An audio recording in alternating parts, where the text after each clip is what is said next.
Welcome to the realm of science fiction, where imagination knows no bounds and extraordinary stories unfold. Enjoy the adventure. The trine Accord shimmered in low orbit like a cathedral woven from light and tension, an impossible marriage of carbon alloys, translucent coral glass, and humming resonance panels. Suspended above Zellereth's lavender oceans, it hung weightless, but watched, like a question the galaxy had not yet learned how to answer.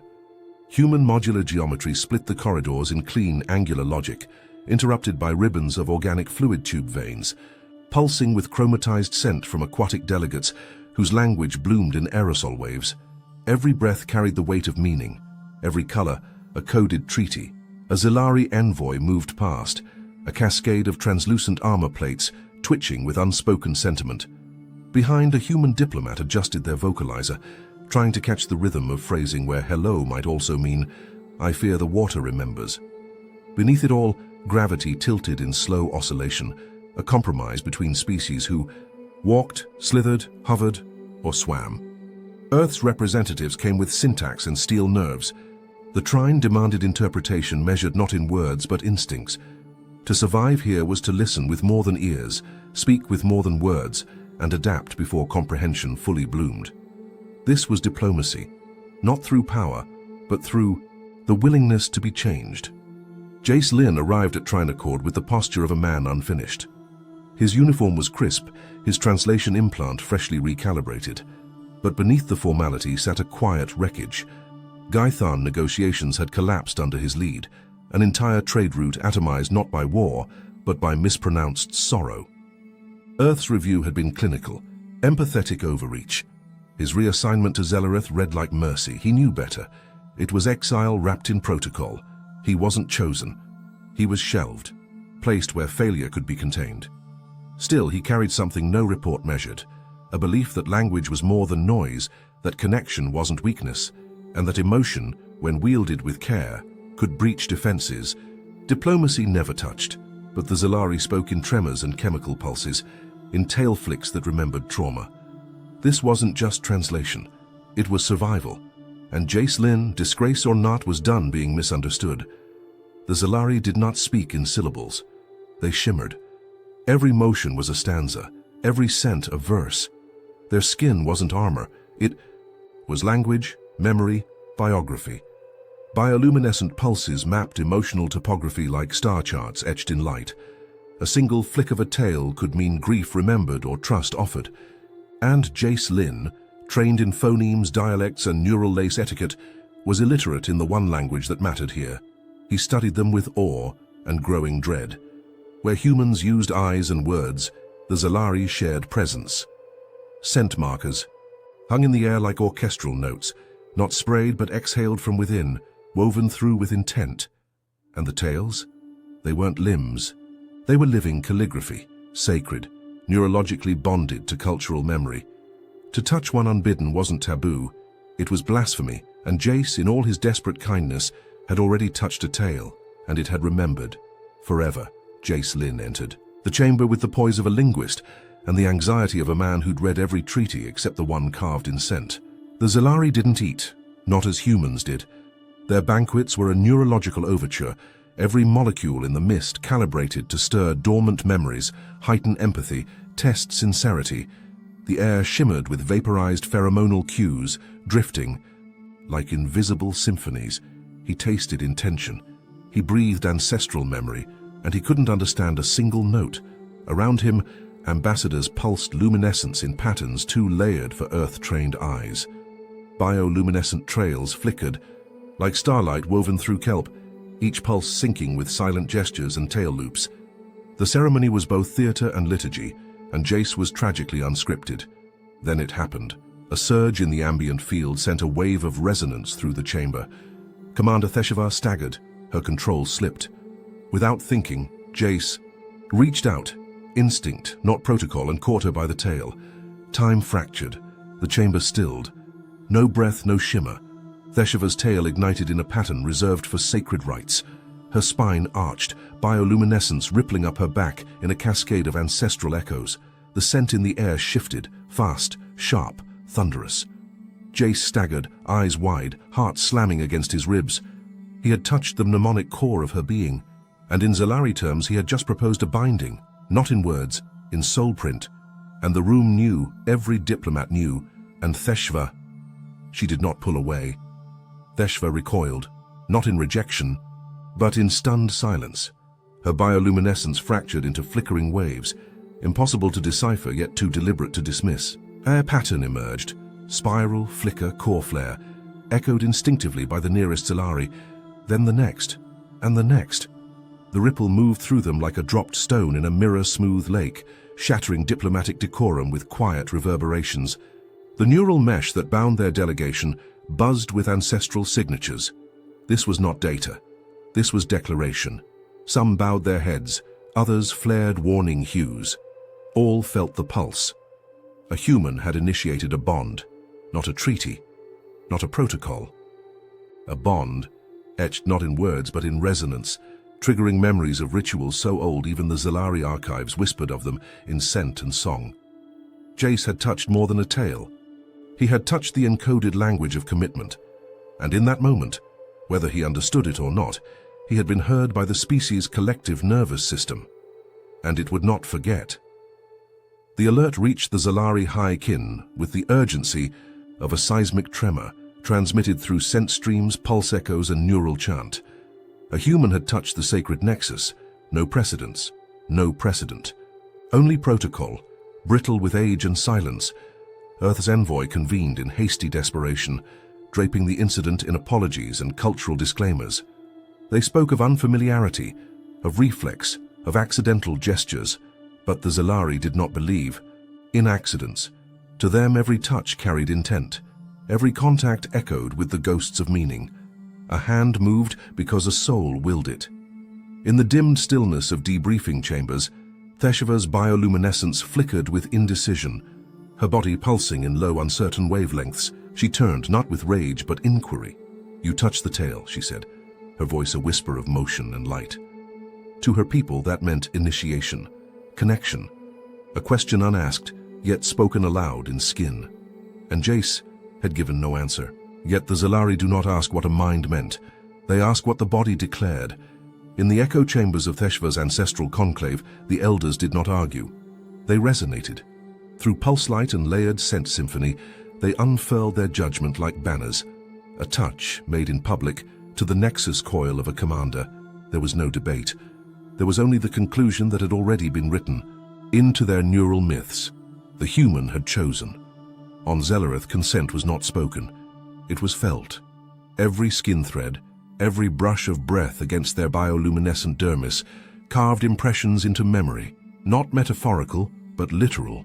A tale once touched would never forget, and neither would the one who touched it. Jacelin's moment of instinct now existed as a living fragment within Theshva's neural pattern. His impulse had entered her, burned there, recorded in full, sensory clarity. To walk it back would be to erase part of her identity, or worse, deny it had ever mattered. And yet she hesitated, not from shame, not from duty, but because the resonance had not burned only her. What Theshva's people could not understand, what Earth diplomats could not explain, was that humans had not evolved to process consent through skin alone. Jace had not chosen her, but something in him, buried in marrow and memory, had reached out, and something in her had answered, not with words, not with logic, but with the oldest truth of her kind, that which resonates, bonds. And the bond had begun. The transmission hit Earth Command at 0219 UTC. It was flagged minor at first, just a flagged cross-cultural interaction, but the second, the Zalari glyph for pre-bond resonance, blinked across the diplomatic feed. The DP algorithm lit up like a supernova. What followed wasn't protocol. It was panic, weaponized in spreadsheets and bureaucratic ambiguity. Committees convened, advisors debated syntax. A linguistics AI attempted to downplay the term as ceremonial adjacency, but one crusted veteran from First Contact simply muttered, "He touched the tail, didn't he?" He had, and now Earth Command faced the most dangerous kind of cultural breach. Not war, not death, but marriage without consent or comprehension. Jace Lynn was a translator, not an ambassador. He had no diplomatic immunity, no neural codec implants, no training in species-specific intimacy rights, just instinct, just hands, Yet his hands had apparently spoken. The directive came down swift and cold: de-escalate, deny intent, preserve, trade alliances. But wrapped around the command was the old rotting core of Terran arrogance. Learn enough to avoid offense, never enough to understand. That had always been the flaw in Earth's diplomacy. They feared the touch more than the weapon. They feared meaning more than conflict. And now meaning had spoken for them all. Veshiva had mastered every doctrine of control. Her caste was not built for curiosity. She had won skirmishes with silence and repelled invasions through calculated absence. Emotion was weakness. Resonance, a weapon wielded only in ritual. That was the rule. But her tail betrayed her. It twitched when it shouldn't. Memory etched itself into the tip like scent-laced heat. Alien, inexplicable, human. She reviewed Jace Lynn's biorecord not as intelligence, but as something far more dangerous: interest. The way his brain spiked when laughing, the pheromone surges during conflict, his species' obsession with narrative closure. They needed endings, even for things that hadn't begun. She watched his interview footage again. Not his words, but his silences. He had touched her tail, not with dominance, not with protocol, with panic, with instinct. And still, the imprint remained. Her neural map began to betray her, not in error but in longing. Her advisors warned of instability. Her dreams smelled like ozone. Her caste protocols triggered meditative shutdowns to suppress unauthorized attachment. None of them worked. He had touched her tail, and her body, her war-forged, logic-bound, tactically restrained body, had catalogued it not as attack, not as insult, but as invitation. The ritual demanded no vows, no signatures, only vulnerability. Jace stood before the Echo Garden, its atmosphere thick with bioactive spores that whispered the language of memory. Scent and sensation tangled until the self unraveled. The Zalari called it resonance verification, a rite older than their written histories. To pass, one did not perform, one surrendered. His heartbeat was catalogued by the vines, his micro-expressions analyzed by crystalline flora, grown to mimic empathy. Within the garden, every lie became pain, every truth a pulse of light. The choice, bond or break. He had to mean it, not understand it, not want it, mean it. Veshiva waited across the divide, her tail coiled in uncertainty. She emitted no pheromones. None were needed. The garden could read ache through skin. Jace reached inside past the terror of being misunderstood, past Earth's directives and cautionary files. He did not say, "I choose her." He felt it. And in this place, feeling was the only language. Left. The vines glowed blue. The field pulsed. A single scent bloomed from the moss beneath his feet. Salt and citrus. The Zalari sign for consent freely given. In their world, that was louder than love and far harder to fake. They entered not with bodies but through memory encoded in molecules. The scent alignment did not ask questions. It answered them whether you were ready or not. The illusion began as light, not visual, emotional, a tide of sensation that swept them both into a landscape neither recognized but each belonged to. Memory painted the air in hues only the nervous system could interpret. Veshiva's scent unfolded like a wound sealed too long. Layers of suppression, duty, and self-denial cracked open. Her neural code bore the scars of decades, training designed to bury the self beneath service. Jace saw it, felt it, the heat of honor laced with the ache of never choosing. It wasn't language, it was knowing. Then came his turn. Jace's laughter echoed through a childhood room with no walls. But it rang hollow, a sound used to keep people away rather than bring them close. Veshiva didn't just hear it. She absorbed the meaning. Earth's irony was armor, his joy a translation of isolation. She trembled, not from pain but recognition, their pulses synchronized. And somewhere within the ritual's shimmering net, something shifted. A bond, once born of misstep, now felt earned. But beneath that feeling lurked a deeper question. Was it them making these choices, or the neurochemical ballet the ritual coaxed from their brains? The illusion faded, but the question didn't. Not everything sacred begins with certainty. Some things bloom from doubt. And in that shared ambiguity, something real had begun to grow. Each ritual carved deeper into the nervous systems, they no longer recognized as entirely their own. The resonance was addictive, like tasting a language the body never knew it spoke. Jace found himself returning to the rites not out of duty, but need.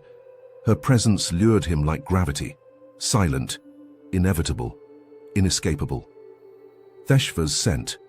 Harmonics shifted, barely, less guarded, warmer. Still, no words came, no declaration, just the ache of proximity without confirmation. It was maddening. Had he stumbled into affection, or been pulled into it by synaptic choreography designed to harmonize, not individualize? Humanity called it love. Zalari called it bonding. But which of them was right? And did it matter? Doubt curled like smoke through Jace's thoughts. Was this her choice? Or was her biology echoing his because protocol demanded coherence? Was she mirroring his longing or trapped in it? He touched the edge of her light again, just to feel her pulse shift in the air. She did not pull away, and yet she didn't reach forward either. Trust built slowly in the Zalari, but desire, if it existed, was never spoken, only reflected, and Jace, somewhere between fear and hope, began to question which of them was really translating the other. The air inside the Echo Grove shimmered with bioluminescent pollen, each mote charged with the memory of 1,000 completed bonds. It was supposed to be sacred, predictable, safe. But nothing about this resonance had followed the patterns of old rites. The ritual had burned its way toward conclusion. One word from Theshva, one name spoken aloud, would encode the bond into permanence, or end it forever. But her mouth remained closed, not from indecision, not from confusion, but something deeper. A tension honed through centuries of instinct, bred into her neural lattice by ancestors who had decided sensation was a danger, not a guide. She was trained to command, not crave, to silence the part of her that trembled now, remembering the feel of a human's hand catching her tail. What if she wanted this? What if she wanted more? The silence stretched, not ceremonial but personal. And Jace, standing still, felt it too, a pressure in his chest, not from fear of rejection but from something worse, hope. Their sense mingled like a language they hadn't been taught to read. But the grove pulsed once, deep and low, and something ancient stirred beneath the roots of the ritual. The Zalari once called it awakening, but in this moment, it felt a lot like love. The stone breathed, not with lungs or wind, but with memory, old and living, encoded in crystalline veins that pulsed beneath the ceremonial nexus like the echo of thought itself. The trial of echoes had not been performed in over a century. It wasn't designed for humans. The nexus responded not to words, but to resonance. Every step Jace took into its core triggered filaments of neural lattice to unfurl from the chamber walls, sensing chemical presence, emotional frequencies, the scent truths of who he was beneath what he claimed to be. His skin prickled. His thoughts refused to stay inside his skull. They leaked into the air, drawn into the living data that judged not by logic, but by congruence. Jace tried to still his mind, but intention was not silence. It was weight, direction, consequence. Somewhere within the chamber, a phantom of Theshva flickered, not her, but a memory of her, recorded in scents and pulses and long-held fears. The trial had one question. It asked without sound, "Do you know what you carry?" Because if he was wrong, if his presence, his feeling, his entire being veered even slightly from the harmony encoded in her essence, she would lose everything: status, honor, clan.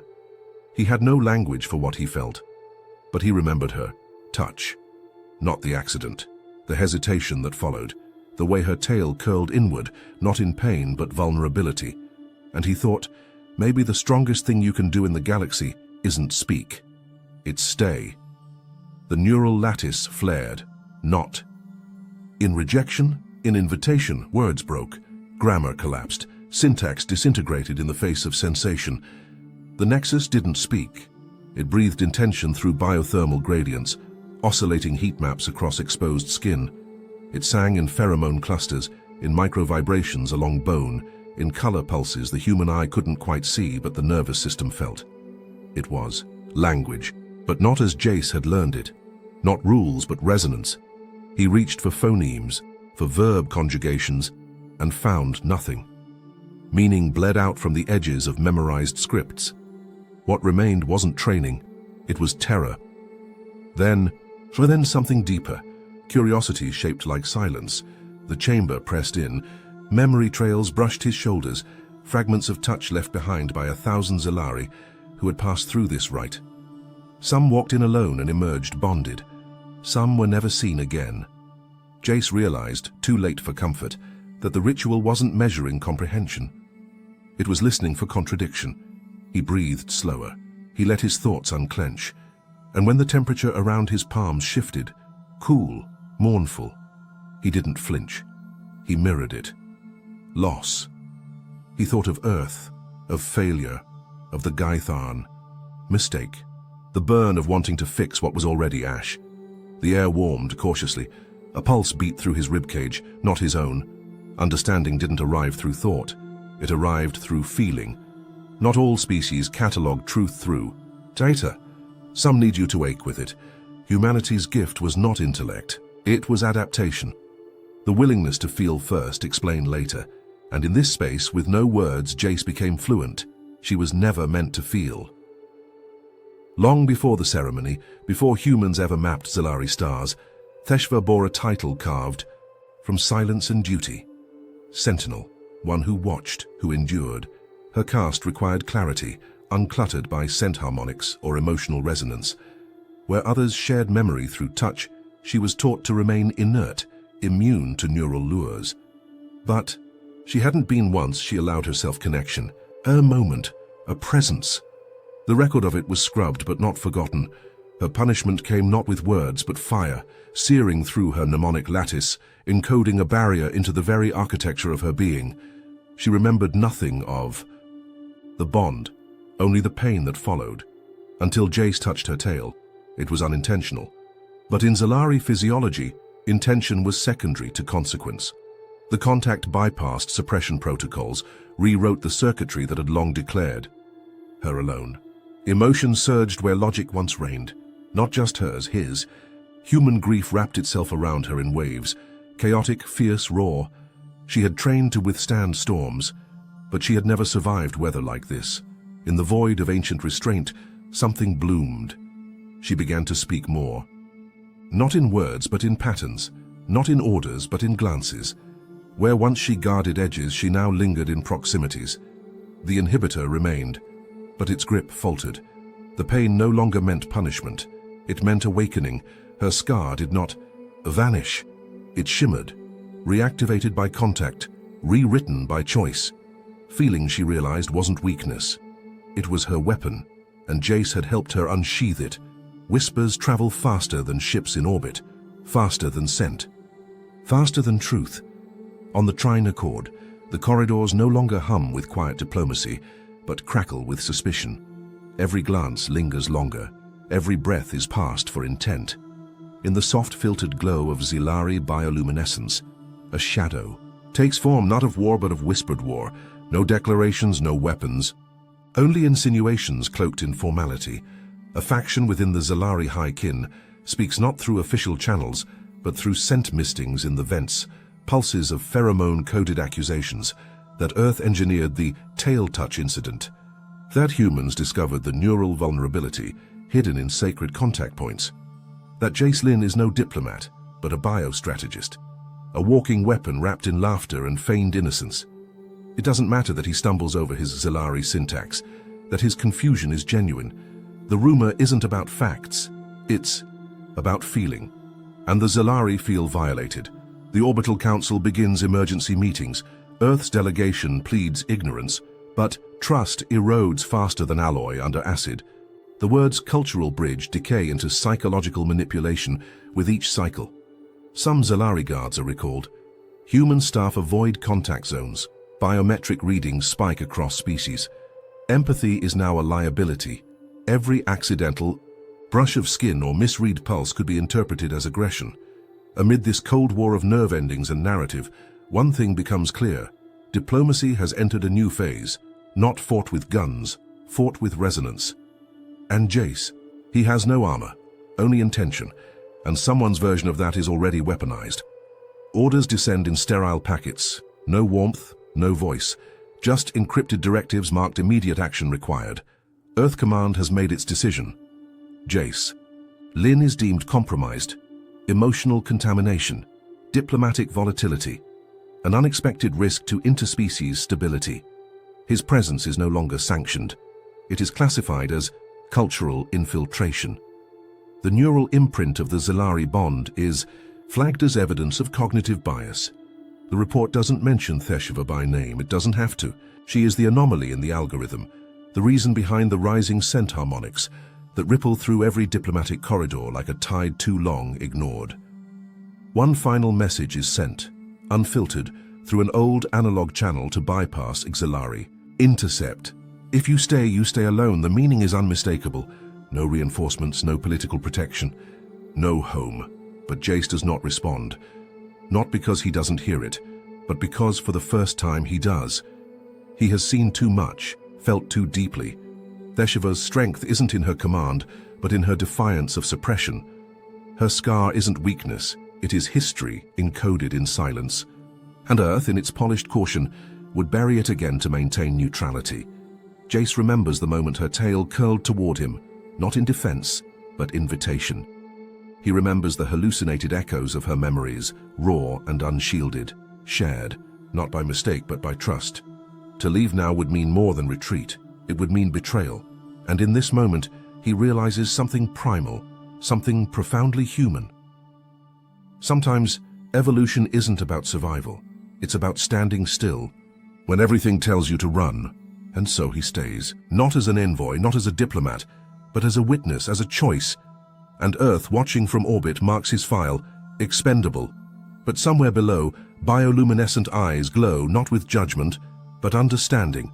The leak isn't subtle, it's a splice of blurred footage and reaction overlays, smeared with lurid commentary and mistranslated intent. No names are given, but the tale's glow is unmistakable. The human hand is paused, magnified, looped. What was once sacred becomes spectacle. Chatigur. Headline spirals across systems in less than an hour. Humans discover weak spot, exploit it on live feed. What follows isn't diplomacy, it's voyeurism. Newsnets call it the touch. Commentators analyze tail positions, scent overlays, even speculate on Zalari arousal cues as if they were sport statistics. Across backwater moons and orbital hubs, xenophiles mimic the gesture as a joke. Memes rise, merch follows. And trust, decades of carefully grown, ritual-bound trust, implodes. The Zalari High Kin calls it a violation of neural sovereignty. Clan councils demand apology. Some want retribution, others quarantine. The whisper of alliance frays into broadcasted blame. Jace's face isn't shown, but he feels the weight in every corridor glance, in every silence too still to be anything but judgment. His act, once seen as tender, has been stripped of meaning, remade into proof of human arrogance. Thesheva doesn't speak for days. Her bioluminescence dims, not from shame, but from the ache of being made spectacle. She wasn't claimed. She was mocked. And through it all, Earth Command remains silent because the footage is good for ratings, because cultural nuance never goes viral, because for all humanity's ambition to explore the stars, it still hasn't. Learned what not to touch. But beneath the shame and rage, a question grows like a wound refusing to scar. What happens when consent is taken, not by force, but by framing? And who decides what a sacred gesture means when the galaxy watches only to laugh? Inside the final chamber of the Echo trial, the galaxy cannot reach them. No signal breaches the resonance field, no diplomat's condemnation, no viral edit, no politically polished directive. Only memory, only presence. Jace's thoughts don't echo, they pour. Long nights alone on Earth's outer habitats. The haunting silence after a failed mission. The ache of never being understood. In any language that mattered, Thesheva gives no speech. Her emotions ripple in radiant hues of violet and pale green, a language without grammar, but heavy with history. She offers the moment she was named unfit for bond merging, branded with shame not because she was weak, but because she once dared to feel during combat. Because she cried for the ones she killed. They walk no physical steps, but the bond aligns through pulse and recall. Inside the neural garden, two minds thread into each other's pain and patience. The universe outside is breaking. The feeds show riots in fringe colonies. The Zalari High Kin threatens sanctions. Earth Command demands withdrawal. Their bond is called everything from emotional warfare to pheromonal blackmail. But neither lets go, because truth is not defined by how it is broadcast. It is defined by the ones who feel it when no one else dares to look. The final pulse synchronizes, not perfectly but resolutely. Their patterns remain distinct, yet interwoven. Individual, chosen, and in that choice, resistance becomes reality. No seal, no ceremony, no scroll declares them united. Only the ache of surviving together when everything else is tearing them apart. The echo trial ends. But what they carry out of it is not just a completed ritual. It is the beginning of something ancient, something forgotten, something dangerous enough to feel like love. Beneath the crystalline lattice of Zellerith Prime's ceremonial dome, where bioluminescent clouds pulse in time with unseen tides, the dignitaries of two species gather like predators pretending to prey. Earth's delegation arrives draped in neutrality, tone-suppressed uniforms, emotion-dampening implants, and carefully rehearsed expressions of cultural sensitivity. The Zalari emissaries shimmer in ceremonial stillness, their pheromonal auras suppressed by ancient protocol. Scent, once sacred, is neutralized here. No one speaks of it, but the air stinks of fear. Jace stands alone on a platform carved from translucent corallite, elevated and exposed. His heart isn't racing. It's hammering against the cage of his ribs like it wants out. He is not a diplomat, not a soldier, and certainly not trained for this, but every eye, facet, iris, or optical port is on him now. He is the anomaly, the variable, the one who touched the untouchable. The silence is not empty, it is loaded. Every word unspoken says, "You will walk it back, human. Denounce the bond, disown the meaning. Call it misinterpretation, call it hormonal interference. Say you didn't know, but he does know. He remembers the resonance, the vulnerability, the shared pain and joy woven like a braid in the neural field. He remembers Theshiva's presence not as conquest or confusion, but as choice. And still, Earth waits for him to obey the narrative, the one where humans are rational, clean, controllable, not messy things capable of love that rewrites doctrine. His voice, when it comes, is not loud, but it carries. I will not call what we shared a mistake. A ripple of color flashes down the Zalari line. Disbelief, reverence, and something like mourning. The Earth Envoy's neural uplink flares crimson. A coded reprimand follows. Jace doesn't flinch. Some truths are too alive to amputate. Some silences are more violent than war. In a room where every face wears a mask, the only act of rebellion left is to mean what you feel, and Jace Lynn has just declared war on performance diplomacy, with nothing but his truth. The silence breaks. Not with words, but with motion, deliberate, defiant, ancient. Theshva steps forward, shedding the invisible chains of decorum and surveillance, of caste and caution. The High Kin's lenses dilate. Earth's envoys stiffen. The neural quorum pings alerts in 12 languages, but she does not stop. Her eyes shimmer, not in reflection, but in remembrance. She raises her arm. No permission sought, no translator engaged, no scent barrier activated. And in that simple, staggering moment she touches him. Her tail, that sacred limb of memory and meaning, coils around Jace's wrist, not in possession, but in invocation. The pattern etched into her movements is old, unspoken, forbidden. A curve of trust, a spiral of invitation, a knot that says you are seen. Then the pulse ignites. It floods the chamber without warning, bypassing tech and policy alike.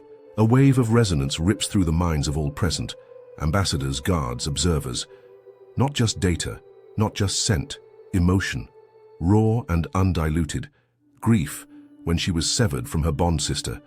Joy, when Jace laughed without knowing she was listening. Terror, when exile loomed. Hope, when his hand steadied hers. It is not a declaration. It is a revelation. An unfiltered broadcast of self. There is no manipulation here, no engineered empathy. Only a warrior trained to suppress, choosing instead to share. The humans call it breach of protocol. The Zalari elders call it blasphemy. But the young across both species call it something else entirely. Proof. In a galaxy ruled by silence and strategy, HFY does what no envoy dares. She feels, publicly, unapologetically. And in doing so, she doesn't just break protocol. She rewrites what it means to be understood. The resonance pulse didn't just ripple through the convocation chamber. It shattered something ancient and buried, something brittle beneath layers of silence and engineered restraint. Neural architecture, long thought dormant, flared to life among the eldest Zalari. The elders stiffened, then slumped in place, overcome by a memory fugue so vivid it bypassed cognition entirely. They didn't see the chamber. They saw firelight on bio-crystal walls. They saw hands, alien and familiar, joined in ceremony long erased from the cast scrolls. It had been forbidden for a reason. Before the rise of protocol, before scent silencing and sanctioned mating contracts, before caste identifiers were etched into skin and soul, there had been another way. Resonance wasn't a tool, it wasn't reproductive, it wasn't even political. It was sacred. Echoes of that forgotten time flooded back, not through language but through the pulse. The pattern HFY used wasn't innovation, it was inheritance. Whispers spread through the attending Zalari. Not just fear, but awe. That a human in his clumsy, untrained accident had touched the convergence point of memory and meaning, and survived it. That HFY, a warrior once punished for feeling too deeply, had performed a rite from a time before shame. What Earth called contamination, the young began to call clarity. The elders wept, not because they had been deceived, but because they had remembered. What they once were, what they might be again. This wasn't seduction, this was reformation, and all it took to begin unraveling centuries of imposed silence was a single touch. Misplaced, misunderstood, and undeniably human. The pulse had not destabilized their society. It had given it back its voice. Jace lowered himself with slow precision, not as a gesture of submission, but as an invocation, an echo of the moment that started it all. His movements weren't rehearsed, they were felt. Intent guided every angle of his posture, every breath held in the hollow of his chest. Around him, dignitaries tensed, unsure if they watched a blunder unfold or history realign. He reached forward, not to dominate, not to plead, but to connect. His fingers extended, hovering just beneath the arch of HFY's tail. Her eyes widened, crystalline pools of shifting light, not from fear, but memory. For one suspended heartbeat, the past and present aligned like twin stars in eclipse. She moved first. Her tail coiled, not with formality, not with ritual, but with reflex. Pure biological reflex, that ancient script buried in the Zalari genome before language had names. It wasn't choreography. It was instinct. The chamber lit up in waves of bioluminescent reverberation. Scent trails harmonized, frequency strands pulsed through glass and bone, and an unspoken declaration surged across the neural bandwidths of everyone present. Recognition. There were no translators to pass it. No diplomat could spin it into policy. No treaty could contain what had just been exchanged. For the Zalari, it was the collapse of centuries of repression, the crumbling of a caste built on the illusion that emotion was weakness and that instinct was impurity. For the humans, it was proof that empathy, unfiltered, uncontrolled, could be a tool of change more powerful than any weapon or protocol. Jace didn't speak. He didn't need to. The room knew, not because of what was said, but because something in the species-wide code had shifted. Not lust, not politics. Something far more terrifying, far more beautiful. Trust. And for the first time in generations, it was mutual. One reflex had become revelation. One gesture had cracked open the future. Orders arrived with all the clinical detachment bureaucracy could summon. Urgent recall, protocol violation, credential invalidation. Earth's emissaries used words like containment, optics, and plausible deniability. There were no words for grief, none for wonder, none for the soft, trembling ache of connection that wouldn't let go. The message looped once, then dissolved into static. HFY stood stripped of her rank, the caste insignia no longer luminous along her spine, her posture no longer fit, the outline of command. She had become something her people didn't yet have a name for, something halfway between exile and prophet. Jace had nothing left to offer in Earth's name. His clearance codes expired, his diplomatic badge retracted. He was no longer a representative, no longer protected, no longer wanted, and still, he stayed. They sat with nothing left to negotiate, no titles, no mandates, only breath and memory, and a silence so saturated with meaning, it hummed like a low-frequency tremor. What remained could not be categorized. It was not alliance. It was not romance in the human sense. It was not the Zalari bond rite. It was something new, something ancient, something chosen. Fingers brushed over bioluminescent scales, not to provoke, not to claim, simply to remember. There were offers made, covert reassignment, witness protection, memory suppression. Jace declined. Theshiva refused translation. If history would erase them, it would have to do so while they stood present, visible, unapologetic. The galaxy might forget treaties, it might amend protocols, but there would be no forgetting the pulse that rewrote a species' legacy. No erasing the fact that for one impossible moment, a human and a Zalari chose each other. Not because they had to, but because something inside them refused anything less. No oaths, no banners, just the truth of skin, and the decision to stay when walking. A way would have been easier. That is what they chose to keep. There was no herald to announce its beginning. No ink, no decree, no scent-marked invitation or transmission signature. Only breath held between hearts that had, for too long, been taught to beat alone. No official stepped forward. No caste elder dared to interrupt. The stillness spoke louder than sanction.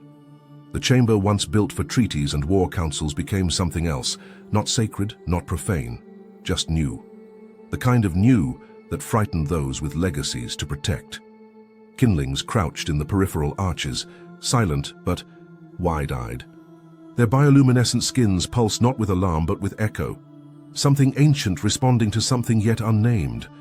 No translator hummed, no protocol blared, just two figures moving in rhythm neither had rehearsed. A hand lifted, a tail lowered. Neither gesture belonged to any ritual charted in archives, but both carried intention like current. The air itself seemed to lean in. Jace didn't speak, but his body did. His presence didn't claim, didn't apologize. It offered. And Theshiva, no longer warrior, no longer bound, responded. Her movements were not practiced but instinctive, a memory awakened rather than taught. The shape they made together was unfamiliar to doctrine but familiar to the soul. Around them the silence held, not empty but watchful, and in that silence, the first strands of a new rite wove themselves between species, not a bond of dominance. Not one of sacrifice, a bond of coexistence felt in flesh, translated through presence, sanctioned only by shared vulnerability. No scent marker encoded the moment. No scroll would archive it.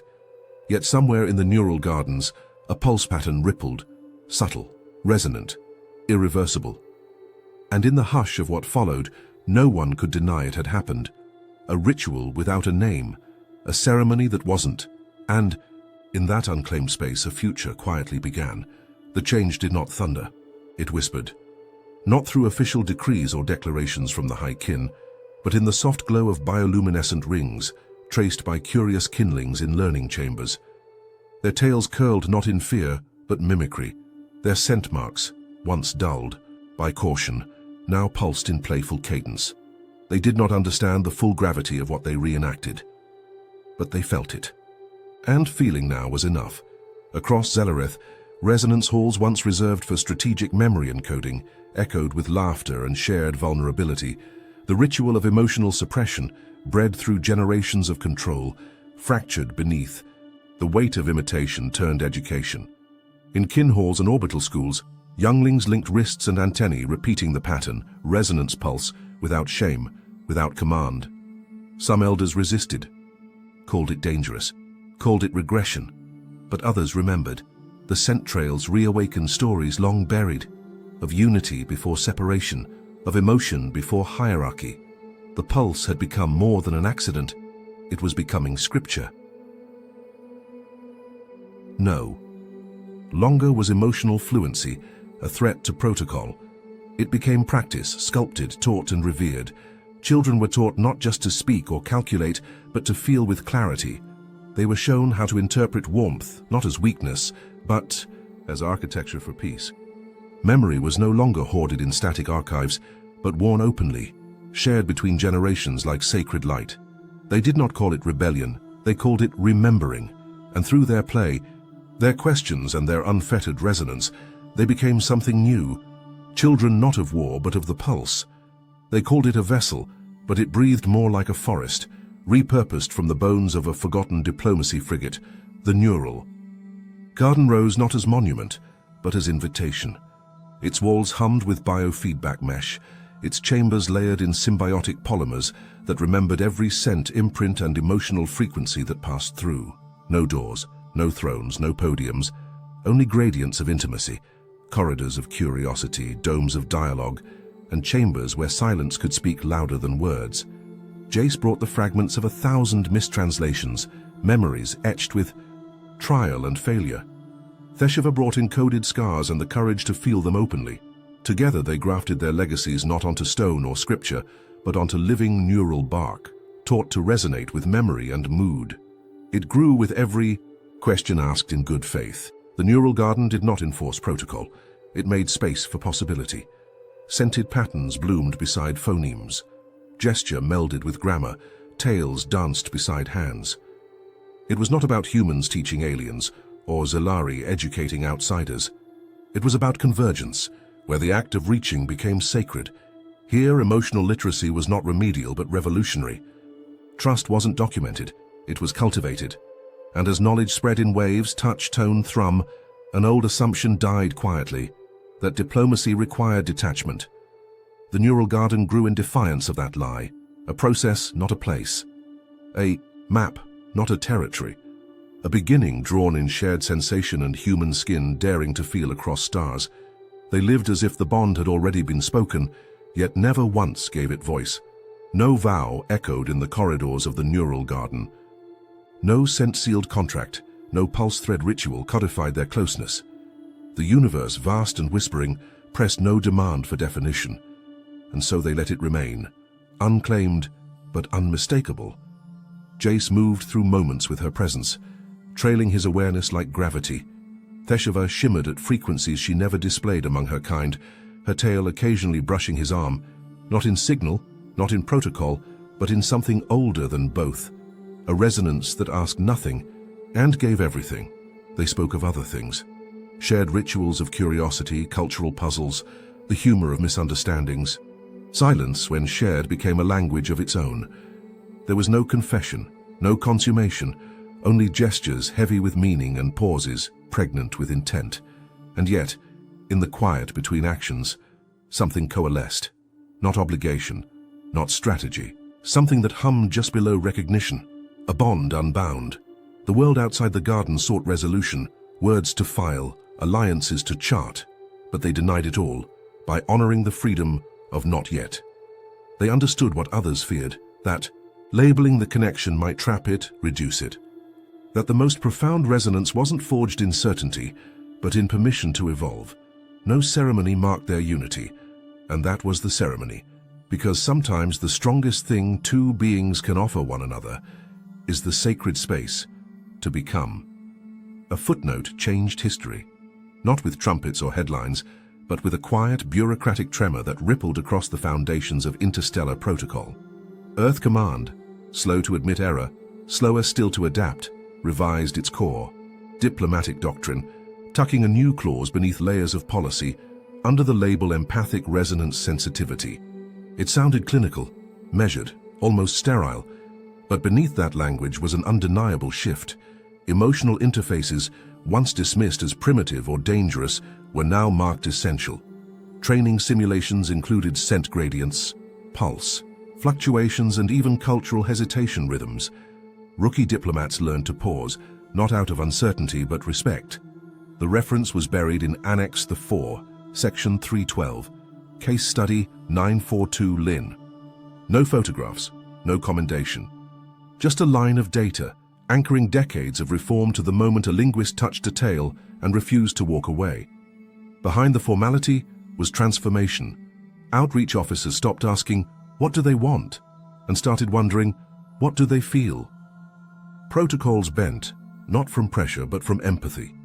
And in that small entry nestled in dusty databases and rarely read handbooks, humanity's legacy expanded, not by war, not by conquest, but by choosing to feel first and explain later. Because sometimes the most powerful revolution begins not in declarations, but in a line of code rewritten with care. She was born to no nation, no flag, no singular bloodline, only to a covenant whispered in scent and silence, in laughter unbound.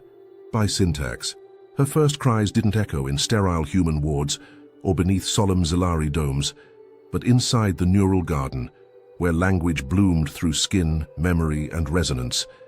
She was not Earth's nor Zellereth's, she was both and more. In her DNA, symbiosis; in her breath, legacy. Her fingers reached for textured walls embedded with ancestral pulses. Her giggle triggered spectrum harmonics, once reserved for ritual.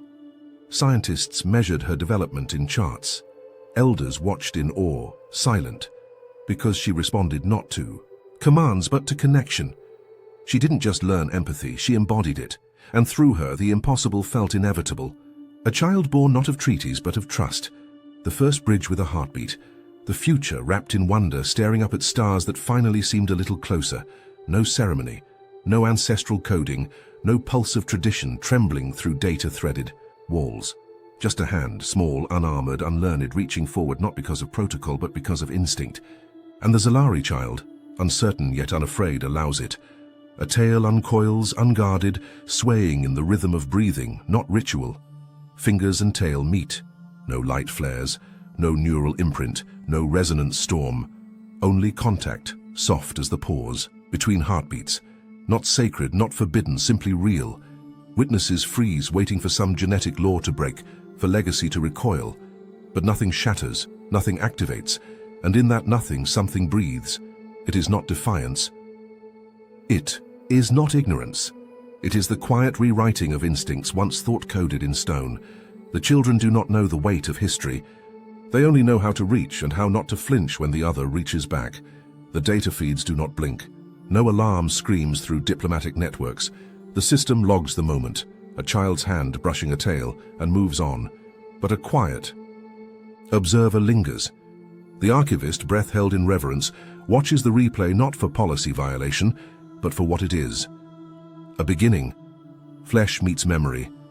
Vulnerability meets trust. Nothing detonates, yet something unfolds. Into a recorder, the archivist speaks, voice low and sure. Weak spots are simply strengths no one's dared to protect, and with that, the record updates. Not as a threat, not as a warning, but as future scripture, a seed, a map, a dare. Diplomatic manuals cannot teach a glance. No treaty instructs the weight of an accidental brush of fingers in microgravity. Yet these are the blueprints now. Earth drafts its next envoy class with updated curriculum. Empathy prioritized over efficiency. In orbit, Zalari cruisers bloom with bioluminescent gardens, each petal a gesture of shared breath. None of it sanctioned, all of it real. No one records the child who mimics a resonance curl without knowing what it means. But meaning is no longer dictated, it's discovered, not protocol, not agenda, just presence. Tomorrow is seeded in silence, carried not by order, but by instinct unspoken and finally heard.